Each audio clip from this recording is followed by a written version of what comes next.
Hello, good morning students. I hope all you have written fine. Yes students, previous class में जो topic हमने देखा था उस टॉपिक के अंदर हमने पाइथन की स्टार्टिंग की थी और पाइथन का इंटरफेस और प्लस उसकी प्रोग्रामिंग सेक्शन में स्टार्ट किया था। और इस प्रोग्रामिंग सेक्शन के अंदर हम टोकन वाले टॉपिक को रीड आउट कर रहे थे। तो इस टोकन वाले टॉपिक से पहले मैंने आपको समझाया था कि हम ये जानते हैं कि पाइथन एक्चुअली में प्रोग्रामिंग लैंग्वेज है, लेकिन जब हम किसी प्रोग्रामिंग लैंग्वेज के अंदर वर्किंग करते हैं तो प्रोग्रामिंग लैंग्वेज के अंदर वर्किंग करने के लिए मेनली आईपीओ प्रोसेस का वर्क होता है। तो इस आईपीओ प्रोसेस में हमने बताया था कि जब हम किसी प्रोग्राम को बनाते हैं या पाइथन का यूज करते हैं तो पाइथन एक प्रोग्रामिंग लैंग्वेज के बेस पर हमें एक ऐसा इंटरफेस प्रोवाइड करता है जिसके थ्रू हम किसी सॉफ्टवेयर के लिए प्रोग्रामिंग कर सकें और किसी सॉफ्टवेयर को डेवलप कर सकें और उसके कोड जनरेट कर सकें। इसलिए हम पाइथन का यूज करते हैं। तो हमने देखा था कि जब हम पाइथन के अंदर कोई प्रोग्राम लिखते हैं तो प्रोग्राम जो होता है वो आईपीओ प्रोसेस पर वर्क करता है। उस आईपीओ प्रोसेस के अंदर सबसे पहले कुछ फंक्शंस यूज में आते हैं जिन फंक्शन की हेल्प से हम किसी प्रोग्राम के इनपुट डाल सकते हैं। तो उन फंक्शन को हम कहते हैं इनपुट फंक्शन। कुछ प्रोसेसिंग टूल्स ऐसे होते हैं जिनके थ्रू हम जो इनपुट डाल रहे हैं उसे हम प्रोसेस करते हैं। तो प्रोसेसिंग करने के जिन टूल्स का यूज होता है उसे हम कहते हैं प्रोसेसिंग डिवाइसेस। और प्रोसेसिंग करने के बाद रिजल्ट या आउटपुट को जनरेट करने के लिए जिन फंक्शंस का यूज हम करते हैं उन्हें हम कहते हैं आउटपुट फंक्शंस। इन्हीं टॉपिक्स के बाद हमने न्यू टॉपिक स्टार्ट किया था, दैट इज ए टोकन्स। तो टोकन्स का मैंने मतलब बताया था कि tokens are the small individual unit in a program is known as a token और लेक्सिकल यूनिट। कि टोकन का मतलब ये होता है कि टोकन प्रोग्रामिंग लैंग्वेज का एक ऐसे स्मॉलेस्ट इंडिविजुअल यूनिट्स होती है जो किसी भी प्रोग्रामिंग लैंग्वेज का एक बेस प्रोवाइड करती है। इसका मतलब ये हो गया कि अगर हम किसी प्रोग्रामिंग लैंग्वेज को यूज कर रहे हैं, भले वो सी हो, C++ हो, जावा हो, डॉटनेट हो या बाकी कोई भी लैंग्वेज हो, तो उस लैंग्वेज के अंदर जब आप वर्किंग कर रहे हैं तो वर्किंग करने के लिए आपको उस प्रोग्रामिंग लैंग्वेज के अंदर जो टूल्स अवेलेबल होते हैं जिनकी हेल्प से, जिनकी मीनिंग फिक्स होते हैं, जिसे हम कभी चेंज नहीं करते, जिनकी हेल्प से हम कोई प्रोग्राम लिखते हैं, तो उन टूल्स, उन कंपोनेंट्स, उन ऑप्शंस को ही एक्चुअली में हम क्या कहते हैं, टोकन्स कहते हैं। तो जब हम टोकन्स का यूज करते हैं तो हमने ही देखा था कि टोकन रिक्वायरमेंट के बेस पर 6 टाइप के होते हैं। उन 6 टाइप के टोकन में सबसे पहले keyword, identifier, constant, operator, separator, literal, ऐसे बहुत सारे टोकन्स होते हैं। तो उन्हीं टोकन में सबसे पहला टोकन जो हमारा यूज में आता है उस टोकन को हम कहते हैं कीवर्ड, जो हमने प्रीवियस क्लास में देखा था। तो कीवर्ड का मीनिंग मैंने समझाया था कि keyword is a word having special meaning reserve by the programming language. These are reserve for the special purpose and must not be used as normal identifier names. कि कीवर्ड का मतलब क्या होता है? तो मैंने आपको बताया था कि कीवर्ड का मीनिंग ये होता है, कीवर्ड एक्चुअल में प्रोग्रामिंग लैंग्वेज के एक ऐसे रिजर्व वर्ड्स होते हैं जिनका मीनिंग फिक्स होता है, जिसे कभी हम as a operator, as a variable treat नहीं कर सकते। इट मीन्स कि जब आप कोई प्रोग्रामिंग लैंग्वेज का यूज कर रहे हैं तो उस प्रोग्रामिंग लैंग्वेज के अंदर कई सारे वर्ड्स ऐसे होते हैं जिनका मीनिंग हमेशा फिक्स होता है, जिसे हम एज ए वेरिएबल या किसी एज ए ऑब्जेक्ट यूज नहीं कर सकते, एज ए टूल्स की तरह यूज कर सकते हैं, बट उन्हें हम एज ए वेरिएबल ट्रीट नहीं कर सकते, जिन्हें हम नहीं बनाते हैं। वो हर प्रोग्रामिंग लैंग्वेज के अंदर इनबिल्ट बने होते हैं। तो उन्हीं वर्ड्स को हम एक्चुअल में क्या कहते हैं, कीवर्ड्स कहते हैं, जिसमें if, switch, while, do, case etcetera बहुत सारे कीवर्ड्स होते हैं। उन्हीं कीवर्ड्स के बाद नेक्स्ट टॉपिक आता है आइडेंटिफायर के कांस्टेंट टोकन्स के अंदर। सेकंड टॉपिक था आइडेंटिफायर। तो आइडेंटिफायर का मीनिंग मैंने समझाया था कि identifier are the fundamental building blocks of a program and are used as a general terminology for the name given to different parts of the program via variable, function, classes and object। तो identifier का मतलब मैंने बताया था कि identifier actual में variable या variable, functions, classes या ऐसे नेमिंग कॉन्स्टेंट होते हैं जो यूजर के थ्रू बनाए जाते हैं, जिन्हें यूजर अपने रिक्वायरमेंट के अकॉर्डिंग क्रिएट करता है, उन्हें यूज में रहता है।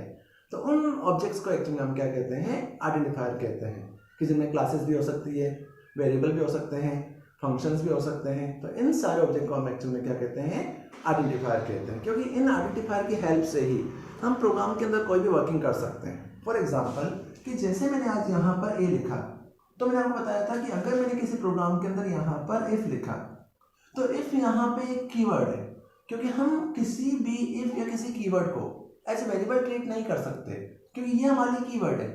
बट अगर आपने यहाँ पे ए लिखा, बी लिखा, सी, डी, ई कुछ भी आपने लिखा, या फिर ऐसे वर्ड्स जो प्रोग्रामिंग लैंग्वेज के अंदर हम किसी वर्किंग के लिए यूज करते हैं, किसी ऑब्जेक्ट के लिए यूज करते हैं, जिन्हें हम एज ए वेरिएबल ट्रीट कर सकते हैं, लेकिन उन्हें हम ऐसे कीवर्ड ट्रीट नहीं कर सकते। तो इन वर्ड्स को हम एक्चुअली में क्या कहते हैं, आइडेंटिफायर कहते हैं। तो आइडेंटिफायर और कीवर्ड दोनों में डिफरेंट ही हो गया कि कीवर्ड रिजर्व वर्ड्स होते हैं, जबकि आइडेंटिफायर यूजर के थ्रू जनरेट की जाते हैं। यूजर अपनी मर्जी से उन वेरिएबल्स को बनाता है, उन्हें हम अपने रिक्वायरमेंट के अकॉर्डिंग क्रिएट भी कर सकते हैं, उनके कुछ रूल्स रेगुलेशंस भी होते हैं जो मैं आपको बताए थे। तो इस तरह से वेरिएबल का यूज करते हैं, जिन्हें हम कीवर्ड आइडेंटिफायर भी कहते हैं। इन्हीं कीवर्ड आइडेंटिफायर के बाद हमारा आज नेक्स्ट टॉपिक आता है कि कीवर्ड आइडेंटिफायर वेरिएबल के बाद आज हम टोकन्स का थर्ड टोकन पढ़ने वाले हैं, दैट इज ए कांस्टेंट। तो कांस्टेंट का मतलब होता है कि constant are known as literals, कि लिटरल्स या constant refer to as a constant value are data item that have a fix value. कि कांस्टेंट या लिटरल का मतलब क्या होता है? तो कांस्टेंट या लिटरल का मीनिंग ये होता है कि ऐसे वेरिएबल जिसमें जब हम किसी भी वैल्यू को पास कराते हैं तो वो वैल्यू हमारी फिक्स हो जाती है, जिसे हम कभी चेंज नहीं कर सकते। या ऐसे ऑब्जेक्ट जो किसी भी ऑब्जेक्ट के वैल्यू वेरिएबल के अंदर फिक्स वैल्यू को स्टोर करते हैं या फिक्स वैल्यू को ही स्टोर कर सकते हैं, तो उन ऑब्जेक्ट को हम कहते हैं कांस्टेंट। फॉर एग्जांपल, जैसे मैथमेटिक्स के अंदर आपने पढ़ा होगा कि हम कहीं पर पाई लिखते हैं, तो जहाँ कहीं हम पाई का यूज करते हैं तो हम ये जानते हैं कि पाई एक्चुअली एक फिक्स वैल्यू है, और पाई की जो वैल्यू होती है 3.14 या फिर 22/7 भी काउंट करते हैं। तो यहाँ पर पाई जो है वो एक ऐसा ऑब्जेक्ट है जिसकी वैल्यू फिक्स है, जिसे हम चेंज नहीं कर सकते। लेकिन अगर मैंने यहाँ पे कोई वेरिएबल बनाया a, अब इस वेरिएबल के अंदर मैंने यहाँ पर 10 डाला, तो ये वेरिएबल मेरा एक नॉर्मल वेरिएबल है जिसमें मैंने 10 स्टोर किया है। बट अगर मैं इस वेरिएबल के अंदर 10 की जगह 12 डालता हूँ तो 12 भी स्टोर हो जाएगा। अगर मैं इसके आगे 120 डालता हूँ तो 120 भी स्टोर हो जाएगा। बट अगर मैं ये चाहता हूँ कि इस वेरिएबल के अंदर ओनली फॉर जो फिक्स वैल्यू में डाली है वही वैल्यू आनी चाहिए, दूसरी वैल्यू नहीं आनी चाहिए, तो इस प्रॉब्लम को सॉर्ट आउट करने के लिए हम इसे कांस्टेंट भी बना सकते हैं, कांस्टेंट भी कर सकते हैं। तो उसी टोकन को हम कहते हैं कांस्टेंट, जिससे प्रोग्रामिंग लैंग्वेज के लिटरल्स भी कहा जाता है।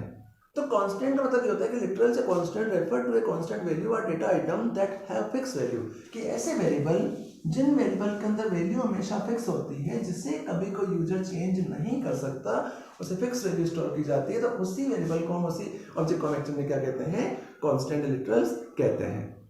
लेकिन जब हम कांस्टेंट लिटरल्स का यूज करते हैं तो कांस्टेंट लिटरल्स जो होते हैं वो रिक्वायरमेंट के बेस पर 2 टाइप्स के होते हैं। कांस्टेंट लिटरल्स जो होते हैं वो लिटरल वैल्यू के बेस पर, वैल्यू स्टोर करने के बेस पर 2 टाइप्स के होते हैं।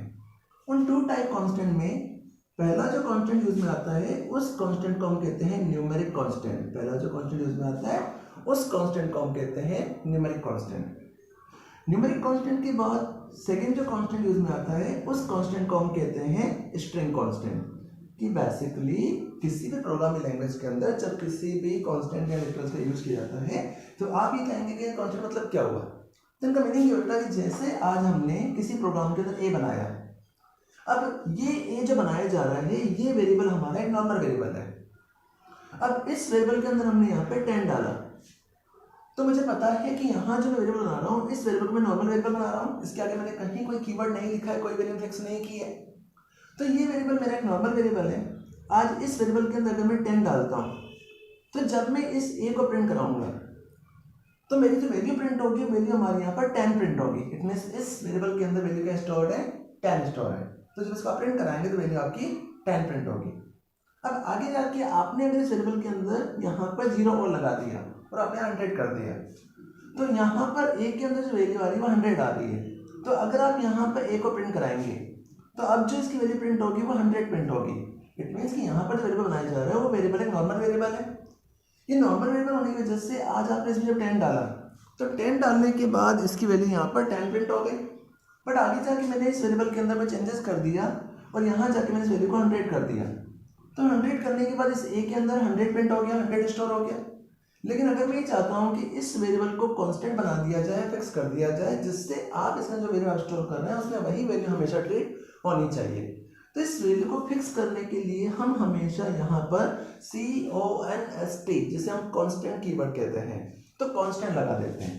तो अगर मैंने इस ए क्या लिया, CONST लगा दिया, कांस्टेंट लगा दिया, तो कांस्टेंट कीवर्ड लगाने के बाद ये जो वेरिएबल है वो वेरिएबल मेरा एक कांस्टेंट कीवर्ड बन जाएगा, तो कांस्टेंट वेरिएबल बन जाएगा। अब इस वेरिएबल में आपने 100 पास किया, तो जब भी आप ए को प्रिंट कराएंगे तो 100 ही प्रिंट होगा, और इस वेरिएबल को जहाँ कहीं भी आप यूज करेंगे तो वहाँ पर वैल्यू आपकी 100 ही आएगी। बट आपने अगर से कांस्टेंट नहीं बनाया तो ये नॉर्मल वेरिएबल माना जाएगा। तो कांस्टेंट का बेसिक मीनिंग क्या होता है? कांस्टेंट एक्चुअली एक फिक्स वैल्यू होती है कि किसी वेरिएबल को अगर हम फिक्स करना चाहते हैं, जिसकी वैल्यू को हम चेंज नहीं करना चाहते हैं, तो उसे फिक्स करने के लिए कांस्टेंट कीवर्ड का यूज किया जाता है। जब हम कांस्टेंट का यूज करते हैं, लिटरल्स का यूज करते हैं, तो कांस्टेंट और लिटरल जो होते हैं वैसे तो बहुत सारे होते हैं, लेकिन उन्हीं कैटेगरी में जब कांस्टेंट लिटरल्स का यूज होता है तो उन कांस्टेंट और लिटरल को रिक्वायरमेंट के बेस पर 2 कैटेगरी या 2 सेक्शन में डिवाइड किया हुआ है। उन 2 सेक्शन में पहला जो कांस्टेंट या लिटरल्स होते हैं उन्हें कहते हैं न्यूमेरिक कांस्टेंट, और दूसरे जो कांस्टेंट होते हैं उन कांस्टेंट को हम कहते हैं स्ट्रिंग कांस्टेंट। तो यहाँ पर न्यूमेरिक कांस्टेंट और स्ट्रिंग कांस्टेंट का मीनिंग क्या है? तो यहाँ पर न्यूमेरिक एंड स्ट्रिंग कांस्टेंट मतलब ये बेटा कि जब हम कोई वेरिएबल बनाते हैं तो आप ये जानते हैं कि आज हम जिस लैंग्वेज वर्क कर रहे हैं वो लैंग्वेज हमारी हाई लेवल लैंग्वेज है। तो हाई लेवल लैंग्वेज के अंदर हम मशीन लैंग्वेज के अंदर जब डेटा इनपुट कराते हैं तो हम जो इनपुट डालते हैं वो हाई लेवल में जाता है और हाई लेवल से डेटा हमारे मशीन में कन्वर्ट होता है और मशीन हमसे 0-1 की लैंग्वेज समझती है। बट हम जिस लैंग्वेज को समझते हैं उसमें हम अल्फ़ाबेट नंबर को समझते हैं। तो आज मैंने ए बनाया तो इस ए के अंदर अगर मैं चाहूँ तो 10 डाल सकता हूँ या फिर 10 की जगह मैंने इसके अंदर 1 डाला तो मुझे पता है कि 1 यहाँ पे एक नंबर है, एक न्यूमेरिकल वैल्यू है। अब मैंने अगर इस 1 के आगे 0 लगा दिया तो 0 लगाने के बाद ये वैल्यू मेरी यहाँ पर 10 बन चुकी है। इट मीन्स ये वैल्यू मेरी क्या है 10 बन चुकी है। तो ए में मैंने क्या डाल दिया 10 डाल दिया। अब मैं अगर इस ए के अंदर 10 की जगह 10.20 डालता हूँ तो यहाँ पर ये जो वैल्यू है वो एक डेसिमल वैल्यू है। अब इस डेसिमल वैल्यू के अंदर यहाँ जो पॉइंट वाली वैल्यू आ रही है हम फ्लोट वैल्यू भी कहते हैं। तो पॉइंट से पहले जो वैल्यू आ रही है वो एक न्यूमेरिकल वैल्यू है बट पॉइंट के साथ में अगर इस वैल्यू को ट्रीट किया जाए तो ये न्यूमेरिकल वैल्यू ना मान के इसलिए हम फ्लोट वैल्यू मानते हैं। तो आज हम चाहें तो इस ए के अंदर फ्लोट वैल्यू भी स्टोर कर सकते हैं। अगर मैं चाहूँ कि ये मैंने नंबर डाल दिया तो नंबर के अलावा अगर मुझे इस वेरिएबल के अंदर नंबर नहीं डालने, मुझे इसके अंदर अल्फ़ाबेट डालना है या स्ट्रिंग डालनी है, अल्फ़ाबेट डालना है, तो मैं इस ए के अंदर सिंगल कोट्स के अंदर ए डालता हूँ क्योंकि हम अब पढ़ेंगे कि अल्फ़ाबेट स्ट्रिंग को हमेशा single quote, double quote, triple quote pass किया जाता है। तो आज आपने इस ए के अंदर अगर ए पास किया तो ए यहाँ पे कैरेक्टर है बट आपने अगर यहाँ पर ABC पास किया तो ये एक स्ट्रिंग है। तो आप जो वैल्यू डाल रहे हैं वो वैल्यू हमेशा अल्फ़ाबेट में जा रही है। तो ये जो वेरिएबल है वो ए भी हो सकता है, एक्स कुछ भी हो सकता है। तो ये वेरिएबल नंबर को भी स्टोर कर रहा है। ये वेरिएबल फ्लोटिंग टाइप मतलब नंबर टाइप की वैल्यू का पार्ट ही है, फ्लोट वैल्यू, उसे भी एक्सेस कर रहा है और ये हमेशा अल्फ़ाबेट को स्टोर कर रहा है और इसी टर्म को हम कहते हैं हाई लेवल लैंग्वेज। लेकिन जब ये कोड मशीन में जाता है, जब इस मशीन में स्टोर होता है तो मशीन कभी भी हाई लेवल को नहीं समझती है, मशीन 0-1 को समझती है। तो ये जो नंबर है वो किस में कन्वर्ट हो जाएगा 0-1 में कन्वर्ट हो जाएगा। तो इसीलिए यहाँ पर आज आप इस वेरिएबल के अंदर चाहे तो नंबर भी स्टोर कर सकते हैं, चाहे तो अल्फ़ाबेट भी स्टोर कर सकते हैं। तो वैल्यू जो आप टाइप या स्टोर कर रहे हैं वो वैल्यू हमेशा 2 टाइप की है। इसीलिए यहाँ पर कांस्टेंट लिटरल जो होते हैं उन लिटरल को वैल्यूज के बेस पर 2 कैटेगरी में डिवाइड किया हुआ है, जिनमें पहली कैटेगरी होती है उससे हम कहते हैं न्यूमेरिकल कांस्टेंट और सेकंड जो कांस्टेंट होते हैं उन्हें हम कहते हैं स्ट्रिंग कांस्टेंट या स्ट्रिंग लिटरल्स। इन्हीं लिटरल्स और स्ट्रिंग कांस्टेंट के बाद स्ट्रिंग और लिटरल कांस्टेंट के बाद इसी न्यूमेरिकल कांस्टेंट को फर्दर रिक्वायरमेंट के अकॉर्डिंग फॉर 2 सेक्शन में डिवाइड किया हुआ है। उन्हीं 2 सेक्शंस में पहला जो कांस्टेंट आता है न्यूमेरिकल कांस्टेंट के अंदर एक जो वैल्यू होती है उसे हम कहते हैं इंटीजर वैल्यू। पहली जो वैल्यू होती है उसे हम कहते हैं इंटीजर वैल्यू और दूसरी जो वैल्यू आती है उस वैल्यू को हम कहते हैं float value. History numerical constant को रिक्वायरमेंट के अकॉर्डिंग 2 सेक्शन में डिवाइड किया हुआ है। उन 2 सेक्शंस के अंदर पहला जो सेक्शन आता है उस सेक्शन को हम कहते हैं इंटीजर कांस्टेंट और सेकंड जो टाइप आता है उसे हम कहते हैं फ्लोटिंग पॉइंट कांस्टेंट। तो इंटीजर कांस्टेंट का मतलब ये है कि आप इस वेरिएबल के अंदर